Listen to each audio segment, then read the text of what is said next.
नमस्कार दोस्तों, Haryana daily news bye पवन में आप सभी दोस्तों का स्वागत है। अगर आप दोस्तों की वीडियो अच्छी लगे तो लाइक कमेंट शेयर जरूर कीजिए और मेरे चैनल को सब्सक्राइब कर लीजिए ताकि मैं कोई भी वीडियो डालूं तो उसका नोटिफिकेशन आप तक सबसे पहले पहुंच जाए। योजनाओं के लिए जमीन अधिग्रहण में मालिकों की सहमति जरूरी नहीं। चंडीगढ़ 24 अगस्त। हरियाणा में अब सरकारी योजनाओं के लिए जमीन अधिग्रहण करने में मालिकों की सहमति जरूरी नहीं होगी। सरकार अब सीधे तौर से जमीन अधिग्रहण कर सकेगी।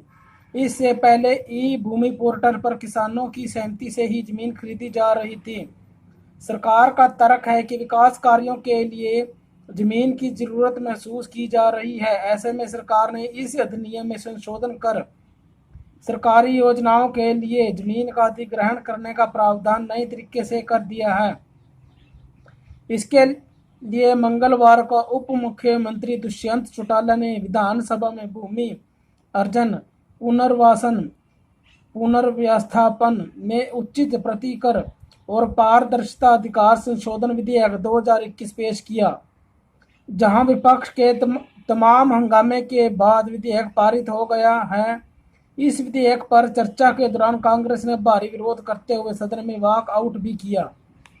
कांग्रेस ने पीपी मोड के लिए जमीन अधिग्रहण की प्रक्रिया को किसानों के साथ धोखा बताया है, जबकि भाजपा विधायक अभय सिंह यादव के सुझाव पर विधेयक में आंशिक संशोधन किया गया। उप मुख्यमंत्री दुष्यंत चौटाला ने विपक्ष के आरोपों को खारिज करते हुए इस संशोधन विधेयक को समय की जरूरत बताया। दुष्यंत ने कहा कि देश के 16 राज्यों में यह विधेयक पारित हो चुका है। मानसून सत्र के आखिरी दिन पारित हुए इस संशोधन विधेयक की धारा 23A जमीन अधिग्रहण की प्रक्रिया को सरल बनाती है। इसमें संसद के बजाय राज्य विधानसभा को अधिकार दिए गए हैं।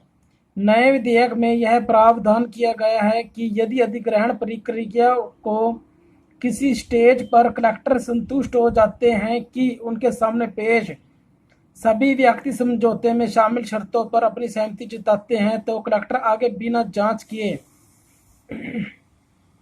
मुआवजा तय कर अवार्ड कर सकते हैं। सिर्फ प्रक्रिया तय शर्तों के मुताबिक होनी चाहिए। इस तरह जो अवार्ड घोषित होगा उसका उस जमीन के साथ जुड़े क्षेत्र या अन्य क्षेत्र पर कोई प्रभाव नहीं पड़ेगा। जो समझौता होगा उस रजिस्ट्रेशन एक्ट 1908 के तहत रजिस्टर करना होगा। संशोधन में एक नई धारा 31A जोड़ी गई है, जिसमें यह साफ किया गया है कि अब सरकार अपने प्रोजेक्टों के लिए अगर 200 एकड़ से कम जमीन अधिग्रहित करती है तो जिन किसानों की जमीन का अधिग्रहण होगा तो उन्हें पुनर्वासन और पुनर्व्यवस्थापन के बदले कुछ मुआवजे की 50% राशि दी जाएगी। इन योजनाओं के लिए हो सकेगा जमीन अधिग्रहण।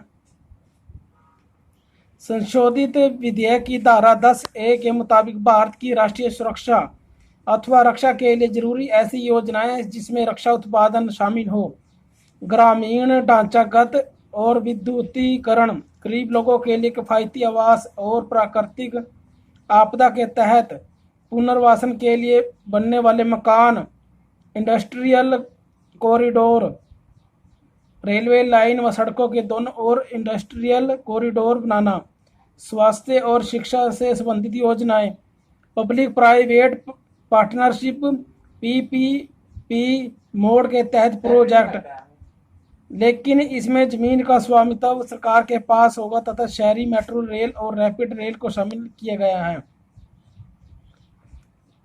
धन्यवाद।